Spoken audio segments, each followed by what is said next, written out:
The transport shuttle's engines hummed to a stop as Sarah Chen pressed her face against the viewport, watching the massive structure of Kepler Academy grow larger before her eyes.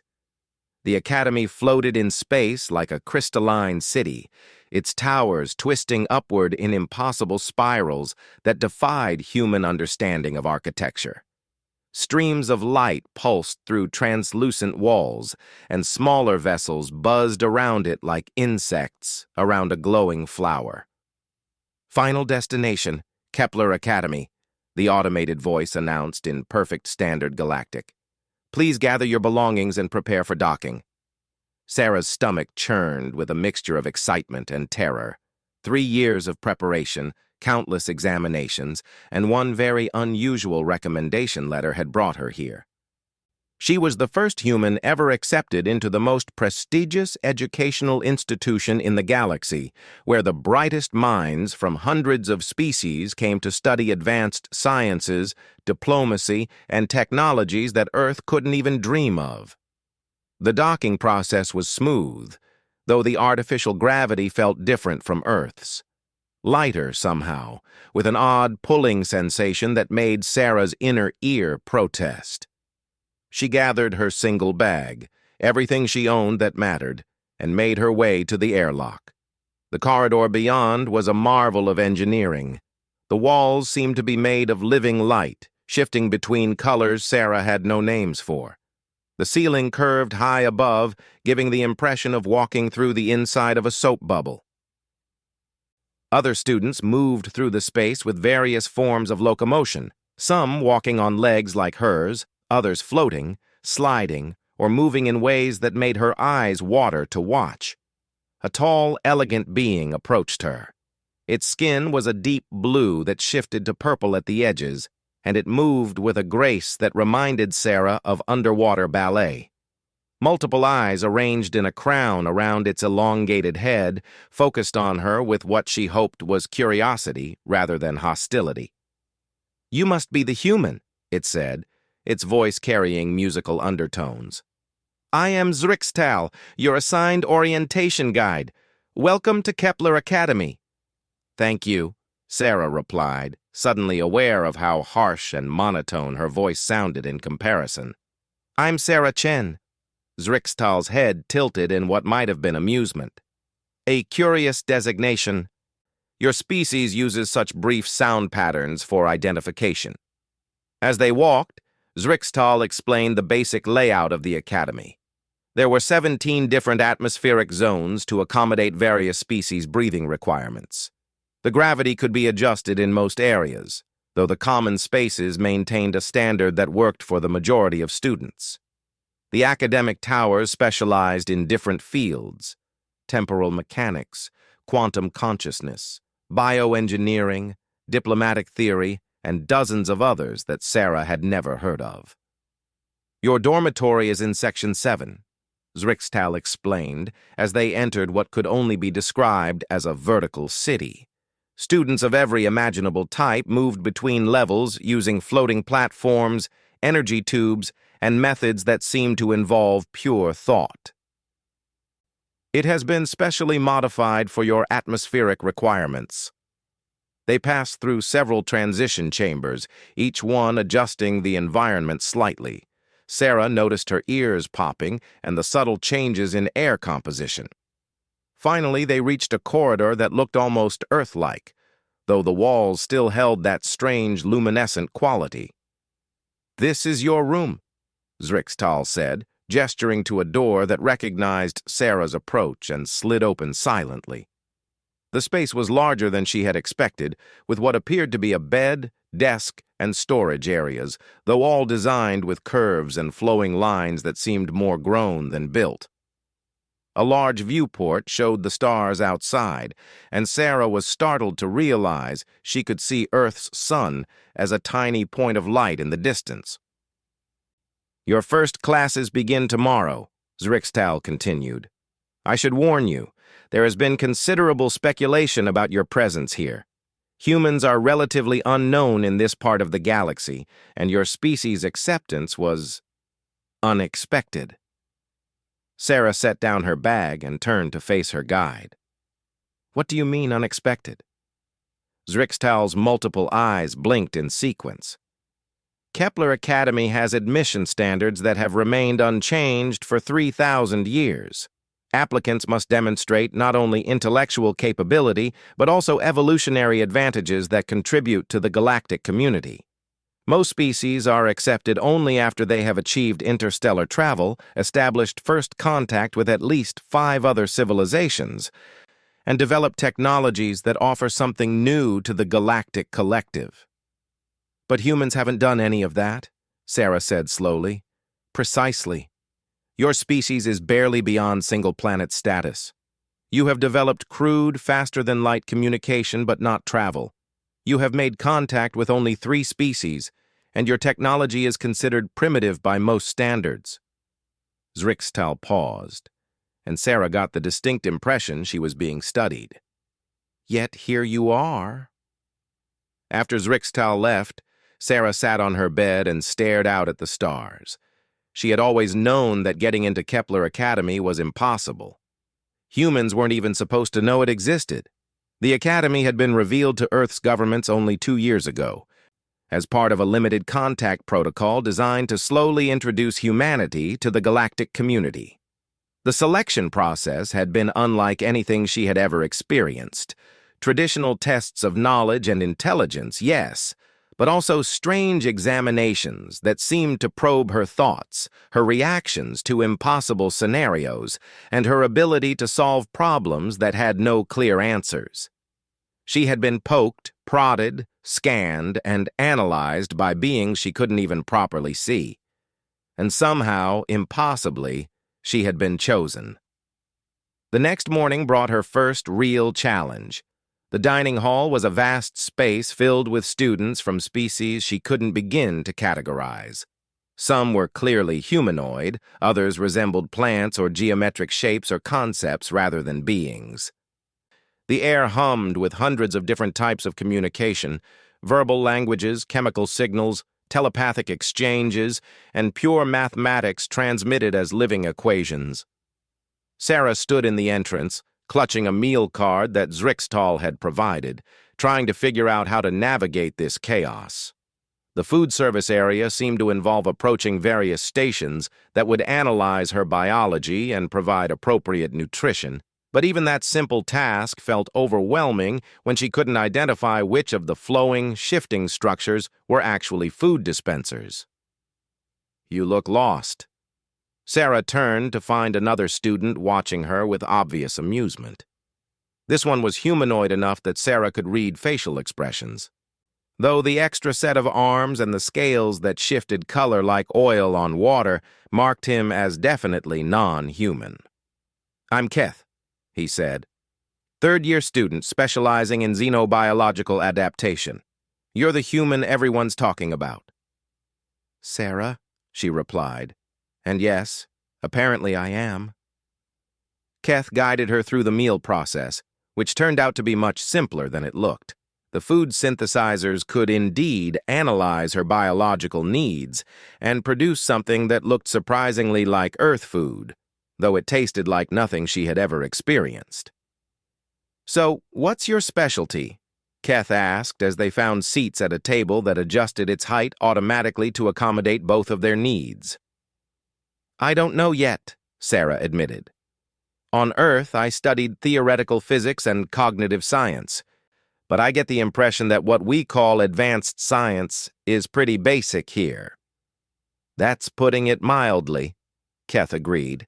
Most of our freshman courses assume knowledge that your species won't develop for another few centuries, no offense.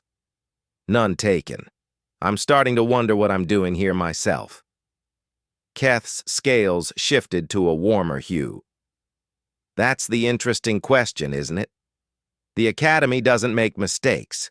If you're here, there's a reason. Sarah's first class was Introduction to Multidimensional Physics, taught by Professor Veltar, a being that seemed to exist partially in dimensions Sarah couldn't perceive.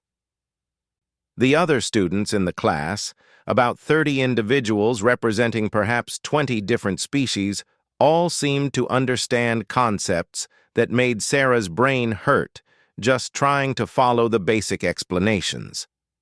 The fundamental nature of reality operates on at least 11 distinct dimensional planes, Professor Veltar explained, his form shifting between visible and invisible as he moved through space that bent around him. Most species naturally perceive between 3 and 7 of these planes, allowing for intuitive understanding of multidimensional mathematics. Sarah raised her hand hesitantly. Professor, humans can only perceive 3 spatial dimensions and 1 temporal dimension. How am I supposed to understand this? A ripple went through the class, not sound, but something Sarah felt rather than heard. Several students turned to look at her with expressions she couldn't read. Professor Veltar's attention focused on her, and Sarah felt a pressure behind her eyes like being examined by something vast. Fascinating, he said finally.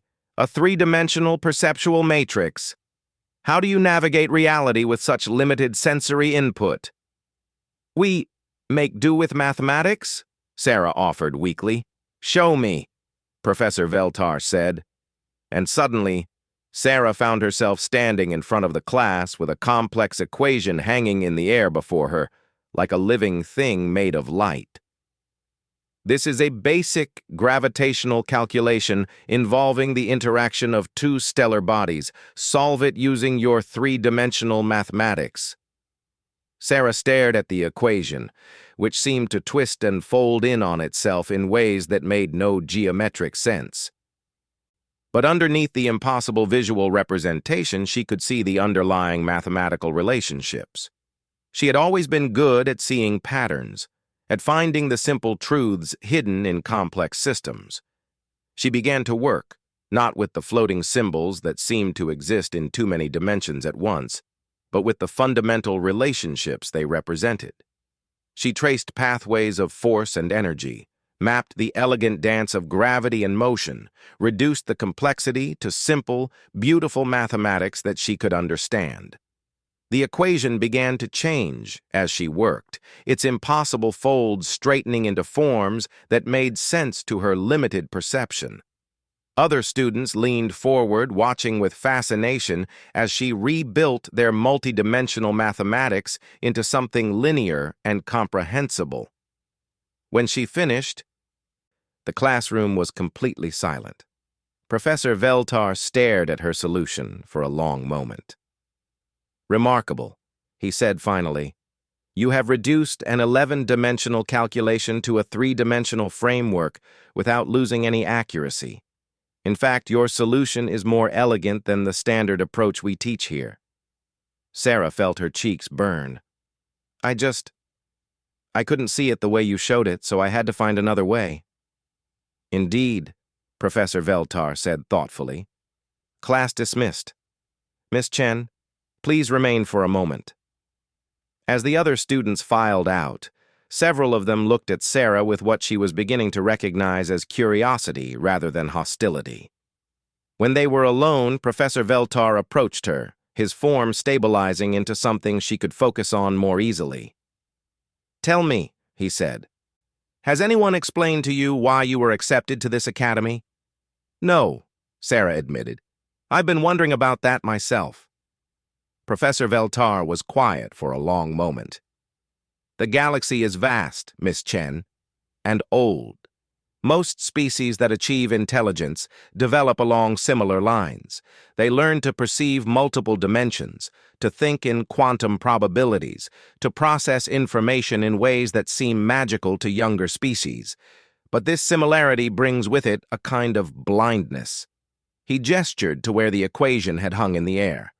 We teach 11-dimensional mathematics because we can perceive 11 dimensions. But sometimes, the most elegant solution exists in fewer dimensions. Sometimes, the fresh perspective of a species that sees less can reveal truths that we have missed. Sarah was beginning to understand. You think humans might see things differently because we're limited? I think, Professor Veltar said carefully, that limitation can be its own kind of strength. Tomorrow, you will begin working with Dr. Zenhall in the Department of Evolutionary Advantages. She will help you understand what makes your species unique. That evening, Sarah walked through the Academy's observation decks, watching the stars wheel slowly past as the station rotated. She was beginning to suspect that her presence here was part of something much larger than she had imagined. The Academy didn't just educate students, it shaped the future of galactic civilization. And somehow, humanity's strange limitations were considered valuable enough to bring her here. She thought about the equation she had solved, about the way she had instinctively simplified something that the other students found natural in its complexity. Maybe being human wasn't a disadvantage after all. Maybe seeing the universe through such a narrow window could sometimes reveal truths that broader vision missed. The stars seemed to pulse with possibility, and for the first time since arriving, Sarah felt like she might actually belong here. Not despite being human, but because of it. Dr. Zenhall's laboratory existed in a state of controlled chaos that made Sarah's eyes water. Equipment she couldn't identify hummed and buzzed with purposes she couldn't guess, and specimens from across the galaxy floated in suspension fields or crawled through maze-like structures that seemed to shift when she wasn't looking directly at them. The doctor herself was unlike anything Sarah had encountered at the Academy. She appeared to be made of crystalline structures that grew and dissolved constantly, reforming into new patterns with each thought. Her voice came from everywhere and nowhere, resonating through the crystals that surrounded her like a living chandelier. "Ah, the human arrives," Dr. Zenhall said, and Sarah felt the words as much as heard them. "I have been most eager to begin our work together." "Professor Veltar said you study evolutionary advantages," Sarah said, trying not to stare at the way the doctor's form shifted between solid and translucent. "Indeed. Every species that reaches the stars possesses unique adaptations that contribute to the galactic community. The Velkari see through time. The Zeph process quantum possibilities naturally. The Morcon manipulate gravity with their thoughts." The crystals chimed softly as Dr. Zenhall spoke. "But humans present a fascinating puzzle." Sarah took a seat in a chair that molded itself to her body temperature and posture. "How so?" "Your species appears to lack any obvious supernatural ability. You cannot perceive beyond 3 dimensions. You process information linearly. You are bound by classical physics in ways that should make you irrelevant in a galaxy where thought itself can reshape reality." Dr. Zenhall paused, and her crystalline form pulsed with soft light. "Yet preliminary tests suggest something extraordinary hidden beneath this apparent limitation."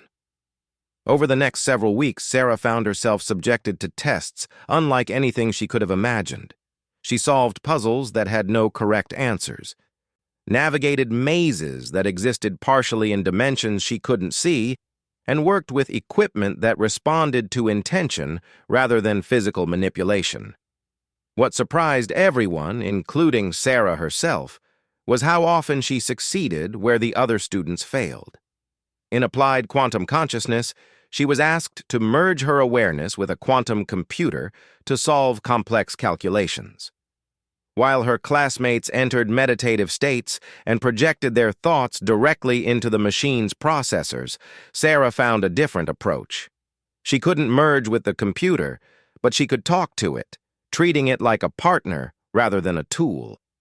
"You're trying to force the calculation," she explained to the quantum system during one session, speaking aloud while her classmates worked in silence. "But look at the pattern here. If you approach it this way instead..." The computer responded to her suggestions with something that felt remarkably like enthusiasm. Together, they found solutions that were faster and more elegant than anything achieved through direct mental interface. Professor Zithmer, who taught the course, was baffled. "She is not connecting with the quantum matrix at all," he reported to Dr. Zenhall. "Instead, she has somehow convinced the system to work with her as an independent entity, The machine appears to enjoy the collaboration. In diplomatic theory, Sarah's inability to read emotional chemicals or telepathic undertones initially seemed like a fatal handicap. Galactic diplomacy relied heavily on species' natural ability to sense each other's emotional states and intentions. Sarah could only listen to words and watch body language, skills that seemed primitive by galactic standards. But Professor Yelnova, a being who resembled a shifting cloud of silver particles, soon noticed something interesting. The human makes connections that others miss, she observed. She listens to what is said, rather than what is felt, and sometimes the words reveal truths that emotions hide. During a simulation where students had to mediate a dispute between two hostile species, Sarah's classmates became overwhelmed by the waves of anger and fear emanating from the participants. The Velkari student fainted from temporal displacement caused by the stress. The Zeph became paralyzed trying to process all the possible negative outcomes simultaneously. Sarah simply listened. "You're both afraid," she said finally, addressing the holographic representatives. "You, Envoy Grelthar, are afraid that the mining rights will leave your people without resources for the winter. And you, Speaker Vexai, are afraid that denying the mining will make you appear weak to your rivals. But you're arguing about honor and tradition when what you really need is a solution that gives you both security." She couldn't feel their emotions, but she could hear the fear buried under their formal language. Without supernatural senses to distract her, she focused on the actual problem rather than the emotional storm surrounding it. "What if we restructured this as a partnership instead of a rights negotiation?" she suggested. "Grelthar's people provide labor and local expertise. Vexai's people provide technology and infrastructure. Split the profits based on contribution rather than fighting over ownership." The solution was so simple that everyone had overlooked it while drowning in the emotional complexity of the situation. But it was in Dr. Morgan's advanced problem-solving course that Sarah truly began to understand what made humans different. Dr. Morgan was ancient even by galactic standards, a being whose species had achieved enlightenment millions of years ago and now existed as pure thought given form. His courses were legendary for their difficulty. Most students were happy to pass, and few ever excelled. "Today we will tackle the Keplerus paradox," Dr. Morgan announced, his voice echoing from dimensions Sarah couldn't perceive. "A mathematical proof that appears sound but leads to a conclusion that violates the fundamental laws of physics. Resolve the paradox." The other students began immediately, their advanced minds diving into quantum calculations and multidimensional analysis. Equations bloomed in the air around them like flowers made of light, each more complex than anything Sarah had ever seen. Sarah stared at the paradox as it was presented, a long chain of mathematical reasoning that proved, step by logical step, that energy could be created from nothing. She couldn't follow the advanced mathematics, couldn't perceive the dimensions where the equations lived, couldn't process the quantum implications. So instead, she read it like a story. Mathematics, Sarah had learned long ago, was just another language. Every equation told a story about relationships and changes, causes and effects. She couldn't see the quantum flowers blooming around her classmates, but she could read the narrative hidden in the symbols. The story the paradox told was compelling, energy flowing through carefully constructed logical gates, each step following naturally from the one before. But there was something wrong with the story. Something that felt like a plot hole in a badly written novel. "Excuse me, Dr. Morgan," Sarah said hesitantly, raising her hand as her classmates continued their increasingly frantic calculations. "Yes, Miss Chen? I think there's a mistake in step 7.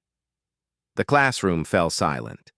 Dr. Morgan's attention focused on her with an intensity that made the air shimmer. "Explain." Sarah stood and walked to where the paradox hung in the air.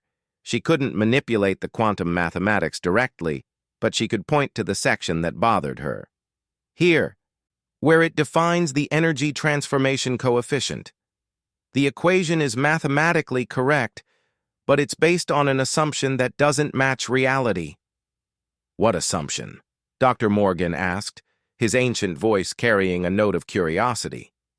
It assumes that energy exists independently of the system that contains it, Sarah explained, feeling her way through the concept. But energy isn't really a thing, it's a relationship. It only has meaning within context. This step treats energy like it's a physical object that can be moved around, but that's not what energy actually is. She traced the logical flow with her finger, even though she couldn't see the multidimensional mathematics her gesture was highlighting. If you correct for that, if you remember that energy is a description of a system's capacity for change rather than a substance that exists by itself, then the paradox disappears. You can't create energy from nothing because energy isn't a thing that can be created. You can only reorganize the relationships within a system. Dr. Morgan was quiet for a very long time. Around the room, equations slowly faded as the other students stopped their calculations to listen. "Remarkable," the ancient being said finally. "You have identified a flaw that has existed in this proof for 3,000 years. Not through advanced calculation, but through intuition?" "I guess so," Sarah said uncertainly. "It just didn't feel right." "Didn't feel right," Dr. Morgan repeated thoughtfully. "Miss Chen, your species processes information in a fundamentally different way than any other we have encountered. While others calculate their way to truth, you appear to sense it directly." After class, Sarah found herself walking through the academy's vast corridors with a growing crowd of followers. Word had spread quickly about the human who had solved an ancient paradox through intuition alone, and students from across the academy wanted to meet her. Keth appeared at her elbow, his scales bright with excitement. "That was incredible," he said. "Dr. Morgan has never admitted to an error before. Ever." "I probably just got lucky," Sarah said, feeling overwhelmed by the attention. "No," said a new voice. Sarah turned to see Zrixtal approaching, her elegant form moving with unusual urgency. "It was not luck. I have been researching your species since your arrival, and I believe I understand what makes humans unique." Zrixtal led Sarah to a quiet observation lounge where they could talk privately. Through the transparent walls, the galaxy wheeled slowly past, a reminder of the vast scope of the civilization Sarah had somehow joined. "Every advanced species develops capabilities that allow them to process vast amounts of information," Zrixtal began. "We see through time, calculate quantum possibilities, manipulate reality directly. These abilities are necessary to survive in a universe of infinite complexity." She paused, her multiple eyes focusing on Sarah with intense interest. "But humans remained limited to linear, three-dimensional thinking. By all rights, your species should have been eliminated by natural selection long ago. Instead, you thrived." "I'm not sure I understand," Sarah said. "Complexity can be a trap," Zrixtal explained. "When you can perceive infinite possibilities, it becomes difficult to choose any single path. When you can see through time, the present moment loses meaning. When you can manipulate reality with thought, you lose touch with what is actually real." Zrixtal gestured to the stars outside. "Humans maintained their connection to simple truth. You see the universe as it is, not as it could be or should be. This gives you something the galaxy has been missing for millions of years, the ability to find simple solutions to complex problems." Sarah thought about the equation she had simplified for Professor Veltar, the diplomatic solution she had found by ignoring emotional complexity, the paradox she had solved by remembering what energy actually meant. "You're saying our limitations are actually strengths?" "I am saying that the galaxy has become so advanced that we have forgotten how to see clearly," Zrixtal replied. We calculate when we should observe, we complicate when we should simplify, we theorize when we should act. Humans may be the reminder we need that sometimes the best solution is also the simplest one. That night, Sarah stood in her room looking out at the stars and thinking about home. Earth seemed so far away now, not just in distance, but in understanding. She was beginning to see her role here, not as a student trying to keep up with superior beings, but as something else entirely. The next morning brought news that would change everything. An emergency had developed on the Outer Rim, a crisis that was threatening to destabilize the entire galactic community. And for the first time in the Academy's history, students were being asked to help solve a real-world problem. Sarah's real test was about to begin. The emergency briefing took place in the Academy's largest auditorium, a space that could accommodate thousands of beings from hundreds of different species. Sarah had never seen so many students gathered in one place, and the mixture of communication methods, verbal, telepathic, chemical, and others she couldn't identify, created a background hum that made her head ache. Director Kelthara materialized at the center of the space, her form a shifting cascade of energy that commanded immediate attention. As the Academy's leader, she was rumored to be older than most civilizations and more powerful than entire star systems. When she spoke, her voice reached every being present in their preferred method of communication. "Students of Kepler Academy," she began, "we face a crisis unlike any in our recent history. The Nexus station, located at coordinates 847.3 in the outer spiral, has gone dark." A collective intake of breath, or equivalent expressions of alarm, rippled through the auditorium. Sarah raised her hand hesitantly. "Yes, Miss Chen?" "Excuse me, Director, but what is Nexus Station?" A pause filled the auditorium. Sarah realized that she was probably the only being present who didn't know what Nexus Station was. "Nexus Station," Director Kelthara explained patiently, "is the central hub for all galactic communication. Every message, data transfer, and information exchange in our civilization passes through the Nexus. It maintains the quantum entanglement networks that allow instant communication across galactic distances." Sarah's blood went cold as she understood the implications. Without instant communication, the galaxy would fragment back into isolated star systems. Trade would collapse, governments would fall, and entire civilizations would be cut off from each other. "The station went silent approximately 6 hours ago," the director continued. "All attempts to re-establish contact have failed. Long-range sensors show the station is still intact, but nothing is functioning. No communications in, no communications out." A student from one of the advanced classes stood, a being that looked like a living geometric equation. "Director, surely the Nexus has backup systems? Redundancy protocols?" "Indeed. 7 layers of backup systems, each theoretically impossible to disable simultaneously. Yet somehow, they have all failed." Director Kelthara's form pulsed with concern. "More troubling, we have detected temporal distortions around the station. Time itself appears to be unstable in that region of space." Another student, this one from a species that existed partially in quantum superposition, flickered as she spoke. "What do you need from us, Director?" "A ship is being prepared to investigate Nexus Station," Director Kelthara announced. "Normally, we would send experienced professionals for such a mission. However, the temporal distortions make this impossible. Anyone with advanced consciousness abilities becomes lost in the time streams.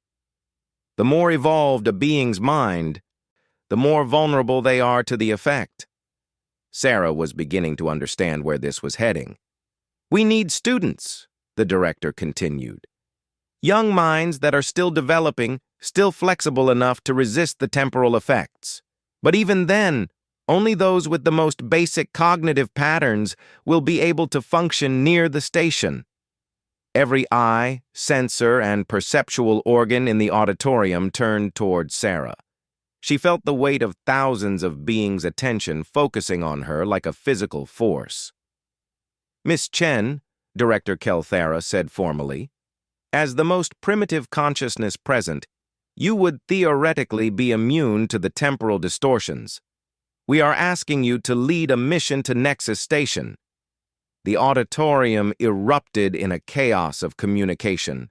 Students protested, argued, and expressed disbelief in dozens of different ways.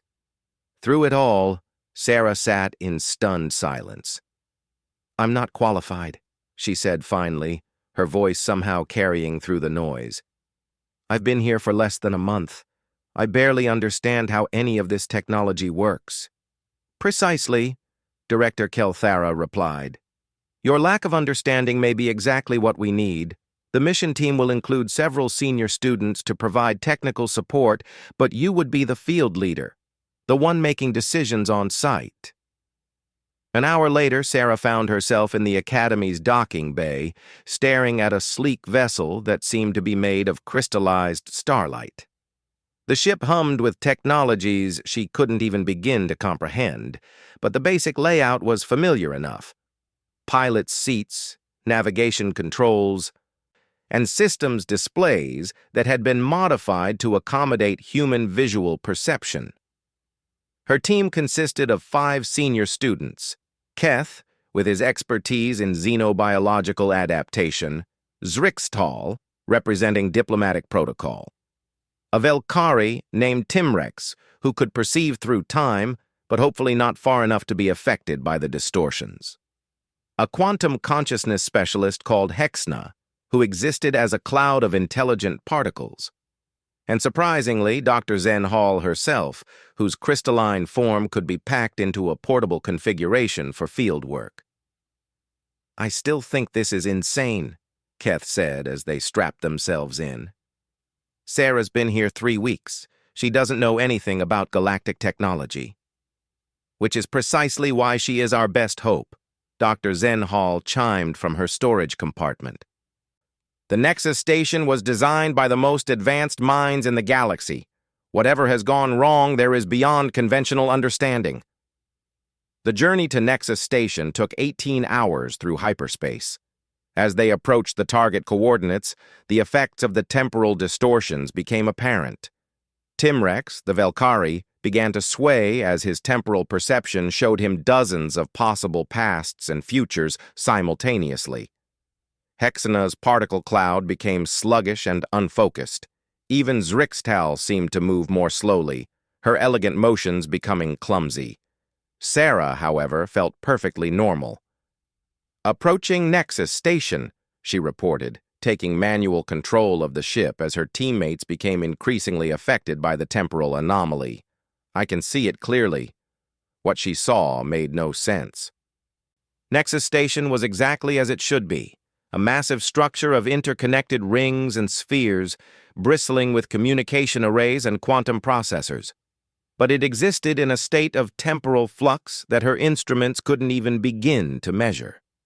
Parts of the station flickered between different time periods, showing glimpses of its past and future simultaneously. "The temporal distortion is centered on the main communication core," Timrex managed to say through obvious distress. "Something there is breaking time." Sarah docked their ship at an auxiliary port and led her increasingly disoriented team through the station's corridors. The artificial gravity fluctuated wildly, and the walls showed ghostly images of past events overlaid on present reality.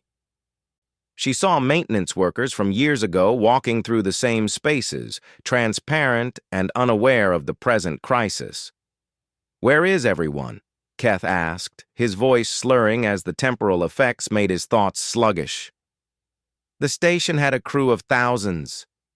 "There," Sarah said, pointing to a group of figures huddled in what appeared to be a recreation area. As they approached, Sarah could see that the crew members were trapped in temporal loops, reliving the same few moments over and over again. They would start to stand, reach for something, begin to speak, then reset to their original positions and repeat the sequence. "We need to reach the communication core," Dr. Zenhall said, her crystalline voice now coming in slow, disjointed chimes. That's where the problem originated. The communication core was located at the center of the station, accessed through a series of security checkpoints and transition chambers. Each area they passed through showed more severe temporal distortions. Sarah's teammates became increasingly helpless. Zrixtal could barely move. Timrex was lost in temporal visions, and Hexna's particles were scattered and confused. Finally, Sarah found herself alone at the entrance to the communication core. The chamber beyond was a marvel of galactic engineering, a spherical space filled with quantum processors, temporal manipulators, and consciousness interfaces that could connect minds across galactic distances. But something was terribly wrong. At the center of the sphere, a massive crystalline structure pulsed with erratic energy, and around it, time itself seemed to be breaking down. Sarah could see past and future versions of the chamber overlaid on the present like multiple exposures on an old photograph. In one temporal echo, she saw the moment when the crisis began, a routine maintenance procedure that had somehow gone catastrophically wrong. As she watched the ghostly scene play out, she began to understand what had happened. The maintenance team had been upgrading the quantum consciousness interface, the system that allowed minds to merge with the communication network. During the upgrade, something had gone wrong with the temporal stabilizers. Instead of maintaining a steady flow of time around the delicate quantum systems, the stabilizers had created a feedback loop. The more advanced the consciousness that tried to interact with the system, the worse the temporal distortion became. The station's crew, all of them beings with highly evolved minds capable of quantum thought and multidimensional perception, had made the problem worse with every attempt to fix it. Sarah approached the central console carefully. The interface was designed for direct consciousness contact. Beings were meant to merge their thoughts with the system to control it. But as a primitive human, she couldn't make that kind of connection even under normal circumstances. That limitation might be exactly what she needed. Instead of trying to merge with the system, Sarah simply started talking to it. She spoke aloud to the quantum processors, describing what she observed, asking questions about what the various displays might mean, treating the vast artificial intelligence like a confused friend who needed help. "You're stuck in a loop," she said to the system. "Every time someone tries to help you, their advanced consciousness makes the temporal distortion worse. But you weren't designed to handle this kind of feedback, were you?" The system responded with patterns of light that seemed almost relieved. Sarah couldn't understand the technical details, but she could sense the AI's frustration at being unable to communicate its needs to beings whose thoughts were too complex to process during the crisis. "Show me the temporal stabilizer controls," Sarah requested. "Not the quantum interface, I can't use that. Just simple manual controls like maintenance access." A panel opened near her position, revealing controls that were clearly designed for basic mechanical maintenance rather than consciousness interface. They were simple enough that even a human could understand them: mechanical switches, visual indicators, and clear labeling in standard galactic. "The feedback loop is in the consciousness matrix," Sarah said, reading the displays. "Every time an advanced mind tries to interface, it adds complexity to the temporal field. But what if we just turn that off?" She found the master control for the consciousness interface and hesitated. Shutting down the quantum consciousness matrix would disable the advanced features that made galactic communication possible. For a while, at least, the galaxy would be reduced to simpler, slower forms of information exchange. But it would be communication nonetheless. Sarah flipped the switch. The effect was immediate and dramatic. The crystalline structure at the chamber's center stopped pulsing erratically, and began to emit a steady, stable light. The temporal echoes that had filled the space faded away, leaving only the present moment. Throughout the station, she could hear systems coming back online as time stabilized. Her teammates began to recover as the temporal distortions cleared. Within minutes, Zrixtal was moving normally again, and Timrex's temporal perception had stabilized. The trapped crew members throughout the station began to break free of their temporal loops. "Sarah," Dr. Zenhal's voice chimed clearly now. "What did you do?" "I simplified it," Sarah replied, feeling suddenly exhausted. "The system was designed to handle quantum consciousness interfaces. But the crisis made that impossible. So I switched it to basic mode, simple electromagnetic communications instead of consciousness merging. But that will reduce galactic communication efficiency by several orders of magnitude," Hexna pointed out, her particles now properly organized again. "Yes," Sarah agreed, "but it will work, and once things are stable, the technical teams can figure out how to restore the advanced features safely." As they made their way back through the station, Sarah was surprised to find crowds of crew members waiting for them. Word had spread quickly that the human student had solved the crisis, and beings from dozens of species wanted to express their gratitude. The journey back to Kepler Academy was triumphant, but Sarah found herself thinking about the implications of what had happened. She had saved galactic civilization not through advanced understanding or superior technology, but by recognizing when the advanced solution was the wrong solution. Director Kel Thara was waiting for them in the docking bay, along with what appeared to be half the Academy's faculty. As Sarah disembarked from the ship, the director approached her with an expression of profound respect. "Miss Chen," she said formally, "on behalf of the Galactic Academy Council and the civilizations we serve, I thank you. You have saved our communication networks and prevented the collapse of interstellar society." "I just turned something off," Sarah said, feeling overwhelmed by the attention. "You did something that none of us could do," Director Kelthara replied. "You found a simple solution to an impossible problem. You reminded us that sometimes the most advanced approach is not the correct approach." Over the following days, the story of the human who had saved galactic communication spread throughout the Academy and beyond. Sarah found herself the subject of countless interviews, research studies, and academic papers. But more importantly, she noticed a change in how her fellow students approached their studies. Professor Veltar began teaching courses in reductive problem solving, showing students how to simplify complex equations rather than making them more elaborate. Dr. Morgan introduced meditation exercises designed to help advanced minds think more linearly when appropriate. The diplomatic department started training students to listen to words rather than relying entirely on emotional perception. "You have started a revolution," Zrixtal told Sarah one evening as they watched the stars from an observation deck. "For millions of years, galactic civilization has assumed that more advanced always means better. You have shown us that sometimes simpler is wiser." Sarah smiled, thinking about how different her experience at the Academy had been from what she had expected. She had come here thinking she would learn to be more like the advanced species around her. Instead, she had discovered that being human was valuable precisely because it was different. "I guess humans do have something to offer the galaxy after all," she said. "Indeed," Zrixtal agreed. "You offer perspective.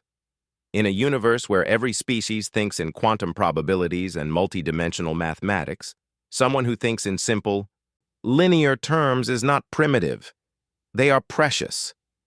As Sarah looked out at the vast galaxy around her, she understood that her journey was just beginning.